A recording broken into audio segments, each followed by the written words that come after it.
What is going on? Welcome back to my channel. On the last video that I uploaded, I said that I got in a car accident and I couldn't take out the spare tire on the S2000 because one of the lug nuts wouldn't come off. It just kept on spinning and spinning and spinning, and the other three came off, and there's one that's stripped that doesn't have a nut. Today's video is going to be about finally taking out that spare out of the S2000 and repairing what needs to be repaired. All right, so today I'm not going to be installing this. I'm actually going to have someone install this because I don't have the right equipment for it. We're gonna be installing the new hub. This is it right here.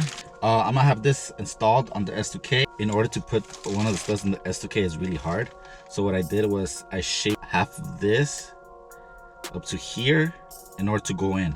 I'll link the video in the bottom in the description so you guys can know what I'm talking about. Once I did that, I was able to put in the stud. Now I can't take it off, and I think that's the problem why it keeps on spinning. I believe that this little hole where the stud goes is ruined and probably got big. I'm gonna have this installed for the passenger side. See, I got other studs right here, other studs, which is gonna be for the driver's side as well. So the studs on both sides are gonna be replaced. So I picked this up from the dealership. These are, you can barely see it. I'm not gonna take them out right now. These are lower ball joints for the front. So these are pretty big. I didn't know they were this big, but these are very heavy. These are OEM. I believe you should always go OEM when you're replacing parts on your car. If you guys are looking for lower ball joints for the S2000, that's the part number right there. And I'm gonna take all this to the shop right now so it could be done, and I could probably finally start driving the S2000. All right, so I need to warm up the car. Yeah, so this is gonna come off today. As you guys can see, this one got stripped, so no nut on there. One of these is the one that keeps on spinning and I can't take it off, so this is gonna come out. Finally put in the new wheel.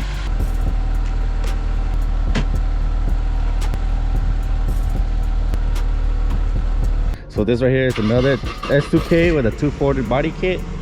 Wait, are you gonna go put it, cook it? I feel like you should. Really nice. Yeah. I'll say paint it. I'll say wrap it. Just wrap it. Just wrap it. Yeah. Pretty soon, this car will not look like this no more. We'll be ready to go to car meets. So I was thinking about, instead of putting the Voltex bumper, just get another OEM bumper and go from there. Just keep it OEM for a while and just go from there until I fix this right here. See, it's all smashed in. This might be an issue right here.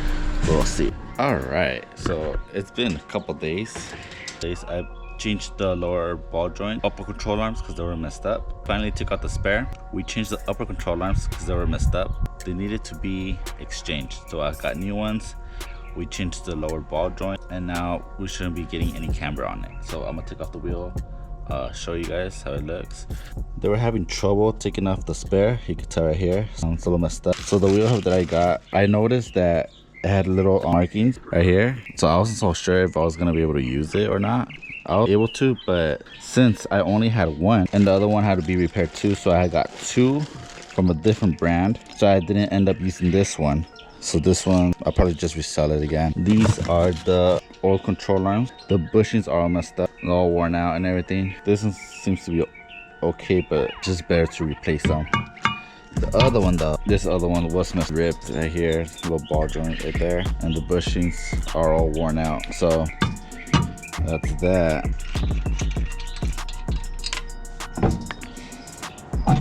All right, so there's a new wheel hub. See it? Looks like I might need new brakes. New control arms, upper control arms. Looks nice on the lower ball joints. Right there.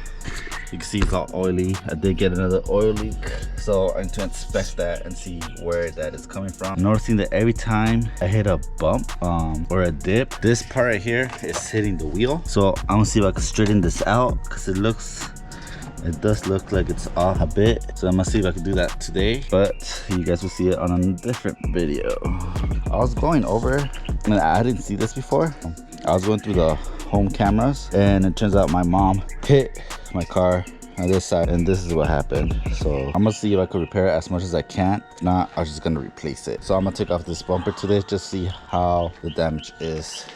But yeah, so this is the end of this video. I finally got all these on. So by replacing both upper and lower ball joints, that should fix the camber on the wheels, and I shouldn't be having the camber no more.